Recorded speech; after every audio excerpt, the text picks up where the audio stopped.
여러분, 우리가 듣고 있는 이 예수님의 말씀은 이전에 우리가 알고 있던 도덕과 윤리와는 다릅니다. 비슷한 것 같아도 그 중심이 달라요. 예수님의 말씀은 지금 우리에게 좀 더 좀 착하게 살아보렴 이렇게 권면하는 것이 아닙니다. 전혀 새로운 규범을 우리에게 말씀하시죠. 그 규범은 바로 하나님 나라 백성의 그 본질에 대해서 우리에게 매주 얘기하고 계십니다. 그래서 우리가 지난주에 17절 말씀이죠. 내가 율법이나 선지자를 폐하러 온 줄로 생각하지 말라. 폐하러 온 것이 아니요 완전하게 하려 함이라. 예수님은 완전하게 하신다고 하십니다. 우리의 삶을 인생을 완전하게 하실 뿐만 아니라 우리가 추상적으로 알고 있던 그 하나님 말씀을 완전하게 하신다는 거예요. 여러분, 우리는 성경 말씀이 항상 추상적이에요. 하나님도 추상적이고 말씀도 추상적이고 손에 잡히지가 않습니다. 그런데 예수님은 잡히게 하세요. 이것이 실제다라고 하시는 거죠. 그래서 여러분, 기독교는 추상적이지 않습니다. 추상적으로 하면 잘못 믿으시는 거예요. 기독교는 실제여야 됩니다. 어떻게 완전하게 만들어주세요? 바로 그 말씀을 주셨던 하나님의 그 의도를 우리에게 알려주심으로 완성시키세요. 그러니까 이 말씀만 있는 것이 아니라 왜 하나님이 이 말씀을 하셨는지 이걸 전해주실 때, 우리에게 주실 때 그 하나님의 심정을 우리에게 알려주심으로써 이 말씀을 완성하시는 거예요. 여러분, 예수님은 하나님의 아들이십니다. 그리고 하나님이십니다. 그래서 하나님의 말씀을 우리에게 설명해 주실 때는 일종의 저자직강 강의가 아니겠어요? 하나님이 이런 마음으로 하신 거야. 하나님께서 이런 뜻으로 이 말씀을 주셨던 거야. 그래서 우리는 이 말씀을 들을 때 이제서야 본 뜻을 알겠는 거예요. 생각 없이 지켜나가고 그냥 이 어려운 걸 왜 하라 그랬지? 그러다가 이제서야 알겠는 거죠. 그때 우리에게 이 말씀이 재해석되고 완성이 됩니다. 그에 반해서 바리새인과 서기관들이요, 성경에 이제 나오는 그 유대인 지도자들은 보면 겉으로 보면 하나님 말씀을 가장 잘 안다고 자처하는 사람들입니다. 그런데 실제로는 말씀을 잘 지키는 것 같지만 뭐가 문제예요? 하나님의 심정을 모르는 사람들이에요. 그러니까 외식적인 것만 남아 있습니다. 속은 뭐 어떻는지 모르겠지만 하여튼 겉으로는 지키려고 애써요. 그러니까 그 바리새인과 서기관들이 지켜나가는 이 하나님 말씀은 세상의 수준을 넘어가지 못해요. 세상에서 말하는 도덕과 윤리의 규범을 넘어가지 못합니다. 언제나 겉으로 눈에 보이는 조건만을 충족해 나가는 거죠. 여러분도 그렇지 않으세요? 그냥 하나님의 말씀이 있고 성경을 읽고 이렇게 살아야 돼. 그러다 보니 그 말씀을 주신 하나님의 마음은 안 들어오고 내 속은 막 부대끼는데 그래도 뭐 성경 말씀이니까 이렇게 살아야지, 지켜야지, 그렇게 주일날 예배 드려야지, 큐티 해야지, 그냥 그렇게 우리가 살아가고 있지는 않나요? 오늘 예수님께서 우리에게 이런 부분들을 산상 이 수훈을 통해서 풀어가시는데요. 그 대표적인 그 성경 구절이 바로 살인하지 말라라는 계명이에요. 자, 여러분, 이 살인하지 말라, 이 말씀은 십계명에 나오는 말씀이잖아요. 살인하지 말라라는 이 계명만 보면 굉장히 심각한 내용이죠. 사람을 죽이지 말라라는 거잖아요. 여러분, 얼마 전에 그 분당 백화점에 그 칼부림 사건이 일어났을 때 얼마나 끔찍했습니까? 우리가 뉴스나 매스미디어에서 그런 비슷한 무슨 뭐 살인 예고나 그런 어떤 뉴스들을 들을 때 너무 끔찍하고 무섭죠. 여러분, 살인하지 말라 이 명령은, 이 계명은 굉장히 무거운 죄를 다루고 있어요. 그런데 동시에 아이러니하게도 우리가 가장 성경에서 신경 안 쓰는 계명 중에 하나가 바로 이 살인하지 말라입니다. 왜냐하면 살인이라는 주제는 나하고 별로 상관이 없는 말씀처럼 느껴지기 때문입니다. 여러분, 그렇지 않나요? 살면서 실제로 뭐 여러분 중에 누가 다른 사람의 생명을 끊어본 사람이 있습니까? 그리고 앞으로 누가 그럴 일을 계획하거나 그걸 원하는 사람이 누가 있겠습니까? 그러다 보니까 심각한 말씀이긴 해요. 그러나 당장 나와 별로 상관없는 말씀으로 본다는 거예요. 살인하지 마. 살인하면 안 되지. 그걸 누가 몰라요? 그러나 오늘을 살아가는 나에게는 별로 관심이 없고 상관이 없는 말씀이죠. 여러분이 이 말씀을 들으면서 내가 살인하지 말아야겠다. 뭐 이렇게 결단하는 분 아무도 없잖아요. 안 와닿는 거죠. 당시 유대인들이 그렇게 했을 것 같습니다. 살인죄는 살인한 살인자에게만 해당되는 죄지 이게 나하고 무슨 상관이야. 자, 21절에 보니까 옛사람에게 말한 바 살인하지 말라. 누구든지 살인하면 심판을 받게 되리라 하였다라는 것을 너희가 들었으나, 듣기는 들었어요. 옛날에 그런 말을 했다라고 들었습니다. 자, 여기 보면 심판을 받게 되리라, 이 심판은요 하나님의 심판을 말하는 게 아니고 재판을 얘기하는 거예요. 법정에서 재판을 얘기합니다. 이 말씀을 들었을 때 맞아, 성경에 그런 말씀이 있지. 맞아, 있어. 그리고 뭐 그런 일이 있으면 안 되겠지만 혹시 있더라도 있으면 어떻게 돼요? 죄값을 치르면 되지. 심판 받으면 되지. 감옥 가면 되지. 그냥 그 정도로 우리는 이 살인하지 말라라는 이 말씀을 적용하고 해석하고 받더라는 거예요. 그런 우리에게 예수님은 이 계명을 오늘 우리가 심각하게 고민해야 될 영역으로 끌고 들어와 버리십니다. 자, 저와 여러분이 이 살인하지 말라라는 명령 속에 담겨져 있는 그 하나님의 그 뜻을 살펴보기 원하는데요. 자, 이 명령 속에는 어떤 하나님의 뜻이 담겨져 있느냐? 크게 우리가 오늘 두 가지를 볼 겁니다. 첫 번째, 우리는 하나님의 형상이다라는 거예요. 살인하지 말라라는 이 말 속에는, 이 명령 속에는 어떤 메시지가 있다고요? 사람은 하나님의 형상이다라는 것입니다. 여러분, 왜 하나님은 살인하지 말라고 하셨어요? 단지 다른 사람 죽이는 건 나빠서 그렇습니까? 그 이상의 것이 있어요. 여러분, 우리가 간혹 운전하다 보면 그 로드킬 당하는, 길에 차에 이렇게 치여 죽는 고란이나 산짐승 이렇게 마주치게 될 때 있죠. 끔찍하고 슬픈 일입니다. 그런데 한번 이렇게 극단적으로 이렇게 한번 상상해 보세요. 그렇게 들짐승인 줄 알았는데 나중에 다시 확인해 보니까, 알고 보니까 쓰러져 있는 것이 짐승이 아니라 만약에 사람이었다면 어떨까요? 전혀 다르죠. 끔찍함의 수준이 다릅니다. 이건 끔찍함 정도가 아니죠. 참을 수 없는 어떤 비참함과 슬픔이 와 밀려올 거예요. 여러분, 유기견 보호소에서 강아지 죽는 거하고 저 우크라이나 전쟁터에서 사람 죽는 건 다릅니다. 똑같은 죽음인데 왜 우리가 느끼는 건 다를까요? 왜냐하면 사람은 하나님의 형상으로 지음받은 존재이기 때문에 그렇습니다. 창세기 1장 27절, 하나님이 자기 형상, 곧 하나님의 형상대로 사람을 창조하시되 남자와 여자를 창조하시고, 하나님이 여러분 한 사람 한 사람을 만드셨는데 그 사람은 그냥 숨쉬는 생명체가 아니라는 거예요. 성경이 말씀하시는 건 뭡니까? 인간이라는 존재는요, 하나님의 형상대로 지음받은 존귀한 존재다. 이것이 여러분 기독교가, 성경이 인간을 바라보는 인간관입니다. 그 사람이 어떠하든, 장애가 있든 없든, 크든 작든, 왜 우리는 그 사람을 존귀 여겨야 됩니까? 왜 우리는 그 사람을 살인하면 안 됩니까? 왜 해하면 안 됩니까? 왜냐하면 그 사람은 그냥 숨쉬는, 그냥 진화되어 온 생명체가 아니라 그 안에는 하나님의 형상이 들어가 있다는 거예요. 그래서 여러분, 만약에 사람을 죽인다면 그건 뭐 하는 거예요? 하나님의 형상을 해야 하는 거예요. 나아가서 그 사람을 창조하신 하나님께 죄를 범하는 것이다. 성경은 이렇게 얘기합니다. 창세기 9장 6절 같이 한번 읽겠습니다. 시작. 다른 사람의 피를 흘리면 그 사람의 피도 흘릴 것이니 이는 하나님이 자기 형상대로 사람을 지으셨음이니라. 다른 사람의 피를 흘리면, 네가 다른 사람을 해하면, 이제 무슨 말이에요? 그 뒤에 이 일은 법정에서 끝나는 일이 아니라는 거예요. 하나님께로 가져올 거라는 거예요.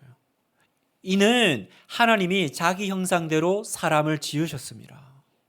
나는 이거 내 앞에 가져올 거다. 이렇게 말씀하신다는 거예요. 그런데 바리새인과 서기관들은요, 이 살인하지 말라 이 말씀을 하나님의 심판이 아니라 어떻게 격화시켰냐면 세상적인 차원으로 내려앉혔습니다. 아까 우리가 읽었던 21절에 다시 한번 보면 옛사람에게 말한 바 살인하지 말라. 누구든지 살인하면 심판을 받게 되리라 하였다는 것을 너희가 들었으나, 여러분, 너희가 들었으나 누구한테 들은 거예요? 하나님께 들은 게 아닙니다. 바리새인과 서기관들의 해석이에요. 하나님은 그냥 살인하지 말라 그러셨어요. 그런데 바리새인들이, 장로들이 어떻게 해석했냐면, 살인하면 재판을 받을 거야. 하나님 앞에서의 죄가 아니라 사람들 사이의 죄로 만들어버렸어요. 세상 법정에서 죄의 문제 받는 걸로 바꾸었습니다. 여러분, 이게 여러분 그 당시의 사람들만의 인식이 아니라 오늘 현대를 살아가는 세상 사람들, 심지어는 그리스도인들조차도 이렇게 똑같이 생각합니다. 뭐냐면 하나님 앞에서 죄가 중요한 게 아니라 세상의 그 법에 들키지 않는 거, 이게 더 중요하다는 거예요. 죄는 뭐가 문제예요? 죄는 들켜서 문제죠. 들키지만 않으면 괜찮지 않아요? 들키지만 않으면 아무 문제가 없고, 아무리 내가 죄를 지어도 내가 변호사 써가지고 빠져나갈 수만 있다면 괜찮다고 생각합니다. 여러분, 우리가 뭐 뉴스나 이렇게 신문에 그 흉악한 죄를 지은 그분들을 보면 그분들 안에 막 어떤 죄책감이 보이나요? 그 죄를 지은 것에 대한 안타까움과 그 해한 사람들에 대한 그런 사죄하는 마음들이 보이나요? 억울하게 잡혔다. 내가 피할 수 있었는데 잡혔네.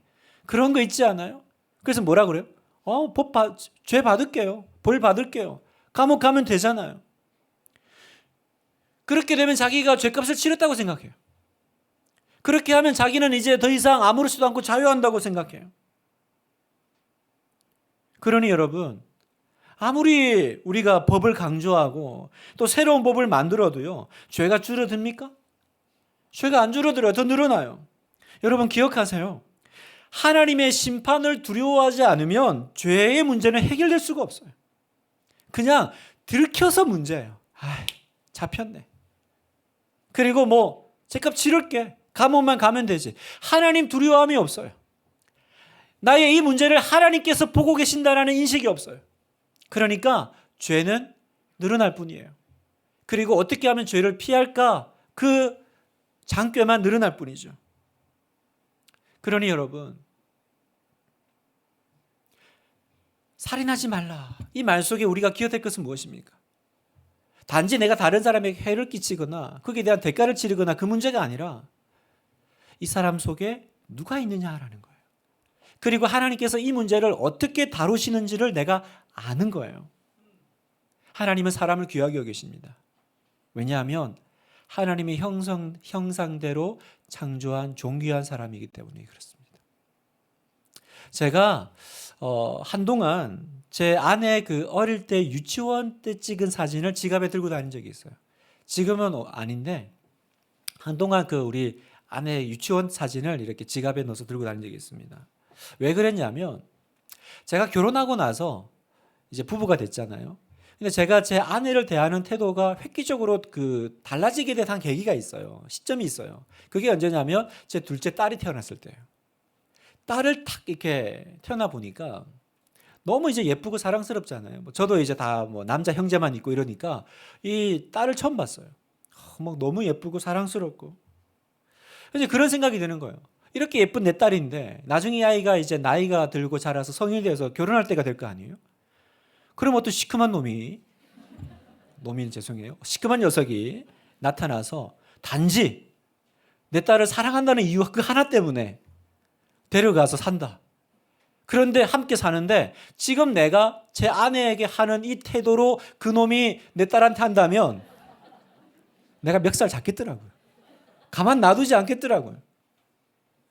제가 아마 그 미래의 그 사위 생각하고 싶지도 않지만 사위에게 그럴 것 같아요. 네 아내이기 이전에 내 딸이었어. 네 아내이기 전에 내 눈에 넣어도 아깝지 않은 내 딸이었어. 아마 그렇게 얘기할 것 같아요. 그렇지 않습니까? 딸 있는 우리 아빠 여러분, 사랑하는 동지 여러분, 일어나십시오. 그러면서 제가 문득 제 아내가 생각이 난 거예요. 제 아내도 결혼하기 전에는 우리 장인어른에게 눈에 넣어도 아프지 않은 한 작은 소녀였을 거잖아요. 사랑스러운 존재였을 거잖아요. 그래서 제가 제 아내 어릴 때 사진을 일부러 이렇게 찾아본 거예요. 그랬더니 우리 예원이하고 똑같은 포즈로 찍은 유치원 때 사진이 있더라고요. 똑같아요. 그래서 제가 그걸 이제 지갑에 넣고 보는 거예요. 왜요? 제가 이렇게 이렇게 막 서로 부딪히고 또 뭐 어려울 때 있잖아요. 그런데 그때마다 기억하기 위해서, 아, 이 사람이 내 아내이기 이전에 누군가에게 작은 소년이었다라는 거, 작은 사랑스러운 사람이었다라는 거. 만약에 내가 이 사람에게 함부로 하면 그건 이 사람에게만 함부로 하는 게 아니라 누구한테 함부로 하는 거예요? 그 뒤에 있는 그 가족들에게, 그죠? 그 부모님에게 내가 함부로 하는 처사 아니겠어요? 여기 직장 생활하시는 직장인 여러분, 만약 여러분의 지금 배우자가 내가 다니는 회사의 사장님 딸이라면 함부로 하시겠어요? 볼 때마다 회장님 얼굴이 이렇게 막 오버랩 되지 않겠어요? 내 배우자가 내가 중요하게 여기는 어떤 뭐 단체의 회장님 아들이라면 내가 이렇게 말하겠어요? 조심할 겁니다. 엄청 조심할 겁니다. 왜요? 이 사람만이 아니라 이 사람 뒤에, 그죠? 누군가가 있다라는 것이 보일 테니까. 제가 왜 이 얘기를 지금 드리고 있습니까? 지금 여러분 옆에 있는 사람이 누구냐라는 거예요. 그 사람은 어떤 존재입니까? 혹시 내가 가깝다라는 이유로 함부로 하고 있지 않아요? 내 자식이라는 이유로, 내 아내라는 이유로, 가족이라는 이유로 함부로 대하고 있지 않습니까?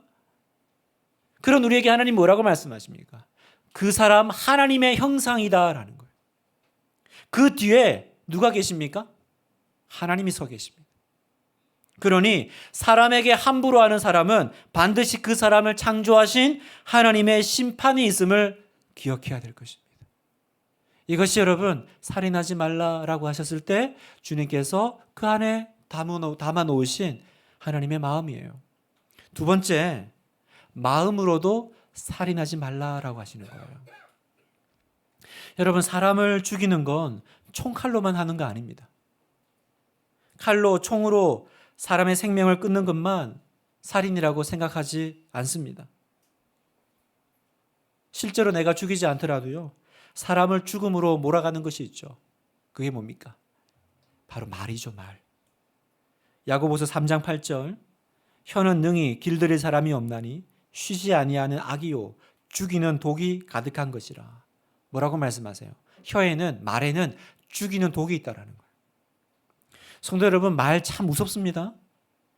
말로 인격을 짓밟고요, 말로 사람 죽이는 거, 그게 우리 주변에 얼마나 많은지 보고 있지 않아요? 그 대표적인 게 뭡니까? 악플이죠. 악플. 사람들은 실제로 그게 사실인지 아닌지 중요하지 않아요.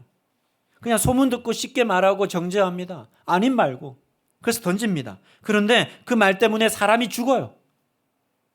수많은 연예인들이 악플로 인해서 스스로 생명을 끊습니다. 이제는 유튜브 시대가 열려가지고 일반인들도 이제 예외가 아닙니다.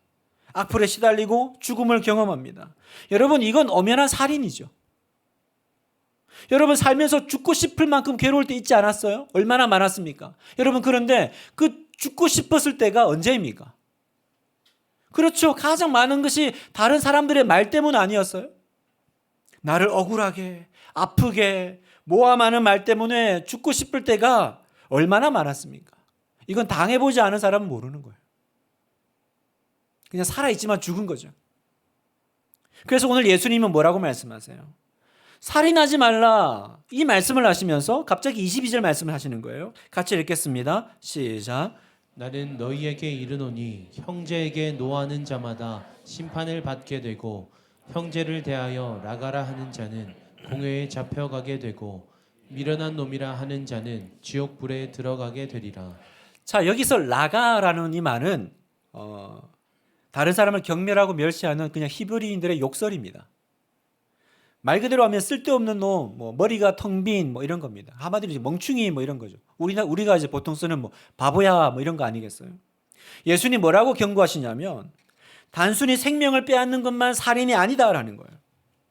다른 사람에게 화내고 욕하고 저주하는 것도 살인의 성격이요, 살인의 범주에 속한다고 하신 겁니다. 그래서 나는 그거 절대로 그냥 넘어가지 않을 거다. 왜요? 그 사람 안에 있는 하나님의 형상을 모욕하고 해치는 것은 엄연한 살인이니까.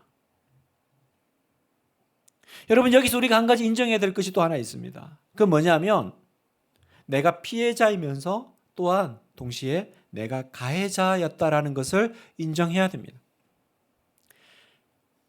우리가 그런 피해를 많이 당했죠. 그러나 여러분, 사실은 내가 피해자일 때보다 가해자였을 때가 훨씬 많았다는 걸 기억하셔야 돼요.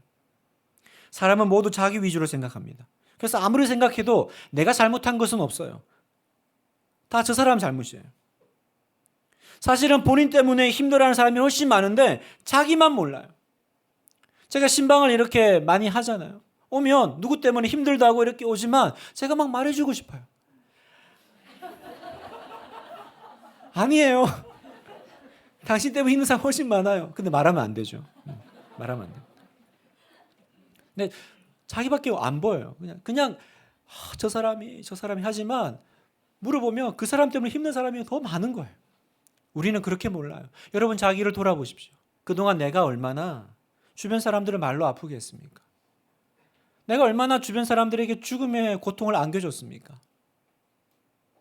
아마존에서 30년간 사역하셨던 그 김철기 선교사님이라는 분이 계십니다. 제가 전에도 한번 소개해 드렸는데요. 너무나 헌신적이고 훌륭한 선교사님이세요. 그래서 언더우드 선교 대상이라고 하는 상도 수상하신 분이에요. 선교사로서. 그런데 이분이 책을 쓰셨는데 자기 자서전인데 책 제목이 가슴 찢는 회개였어요. 제가 서점 갔다가 이분 몰랐거든요. 그냥 제목이 특이해서 골랐어요. 아니 이렇게 훌륭한 분이 무슨 가슴을 찢을 만큼 회개할 일이 있을까? 그 책을 보니까 선교사님 아내가 암으로 소천하셨더라고요. 그런데 아내가 세상을 떠났을 때 그제서야 비로소 자신이 얼마나 자기 위주의 삶을 살았던 사람인지 깨달았다는 거예요. 책에는 이렇게 말합니다. 나는 사역을 진행할 때 가장 먼저 아내가 도와주기를 바랐다. 그것도 아주 흡족하게 잘해주기를 바랬다. 나도 선교사지만 너도 선교사다. 마땅히 너도 이만큼 해줘야 하지 않겠느냐 하는 마음이 있었던 것이다. 그런데 이제 그 아내 선교사님이 암이 재발하고 세상을 떠났습니다.